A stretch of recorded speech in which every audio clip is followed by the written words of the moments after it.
Geraldo Rivera and RFK Jr. square off in a debate over Trump's January 6th, the big controversy. And I know what you're thinking. Geraldo Rivera's still alive? Welcome to John Mike Keane. You and the president discussed how you will honor the Constitution. How can you trust President Trump to honor the Constitution when he was a sore loser last time and defied the Constitution?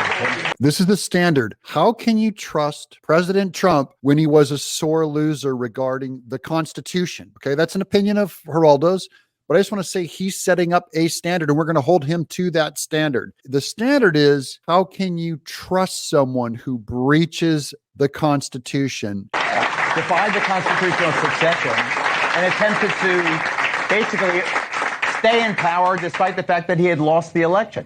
So how can you, is this the person you're making common cause to seek the constitutional nirvana? I have deep doubts about that. Like I said, he's setting a standard implying you can't trust Trump because he breached the Constitution in trying to stay in office, which I disagree with what he says here, but we're going to take him at his word that Trump attempted to illegally stay in office. I disagree with President Trump on many things that he did during the last administration. He today has a heightened sensitivity towards censorship, towards the weaponization of the federal agencies against our democracy, to the emerging power of these totalitarian systems and totalitarian technologies. He just gave three clear examples that are also breaches to our Constitution. And so Trump, in 1 week moment, or you might disagree with it, but I'm just saying in a moment for one day, he betrayed the Constitution. Let's give them that. But your entire government is performing censorship against the American people and weaponization of federal agencies against our democracy, against our own people, and emerging totalitarian systems of the technologies of social media combined with our FBI and our government to lie to the American people. That was not a one-day event. This has been systematic. It's been growing. We've seen the government breaches. It's not being checked. It's not being held back.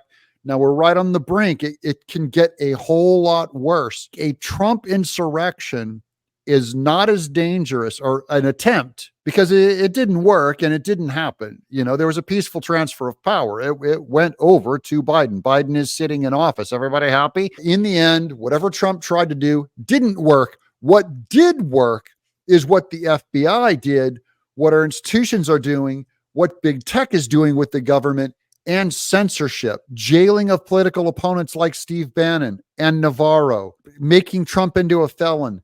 These 5 sham lawsuits, that's terrifying. You have someone doing memes against Hillary in the last election in jail. That's ongoing. It's growing. It's a bigger threat than anything Trump attempted. RFK smokes Geraldo on this one.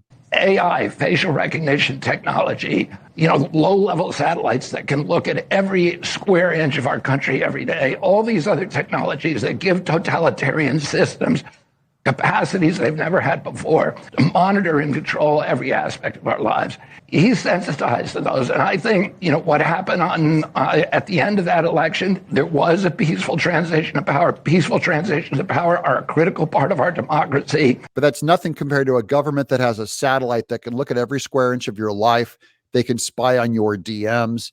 They can look at all of your computer, everything, your banking. It's ridiculous what they can look at now, but the most dangerous one is social media. That was the biggest invasion of privacy by the FBI, by the Department of Justice, done secretly and exposed only because Elon Musk bought Twitter. We never would have known if they didn't turn those files over by force, because he spent $42 billion on a social media company. You never would have known what the U.S. government did. And I disagree with a lot of things that happened there. You don't think I think the attacks on our Constitution over the last 4 years have eclipsed anything that happened on January 4th. I think the censorship is the largest threat to American democracy today. Fair enough. Now, Geraldo has to admit that the censorship stuff, the First Amendment is first. It's actually more important than a peaceful transfer of power. It's more important than president trying to perform an insurrection. And I'm not saying he did it. I'm only saying the foundational document of the United States and the First Amendment, the thing that protects us from government, is the First Amendment. It's under threat. It's being traipsed on right now by our government. And so Geraldo Rivera is going to go back to this old January 6th scaremongering, even if it's legit. It's one moment that didn't work because our system of government and our transfer of power is so set, is so good. And frankly, he was not trying to do what he's saying. He said peacefully walk over and protest. And that's a terrible way to try to perform an insurrection. You're doing it wrong, Trump. No one was armed. Now we're going to get to these other strange things. Here's Brian Stelter on Twitter. This is an anonymous TV executive that Brian's heard. If half the country has decided that Trump is qualified to be president, that means they're not reading any of this media, left-wing media, he means. And we've lost the audience completely. A Trump victory means mainstream media is dead in its current form. That's what they're afraid of. They're dead. And you're seeing, as Gandalf said, it's a turning of the tide. They're waking up to half of America. If they're voting for Trump, they're obviously not believing media.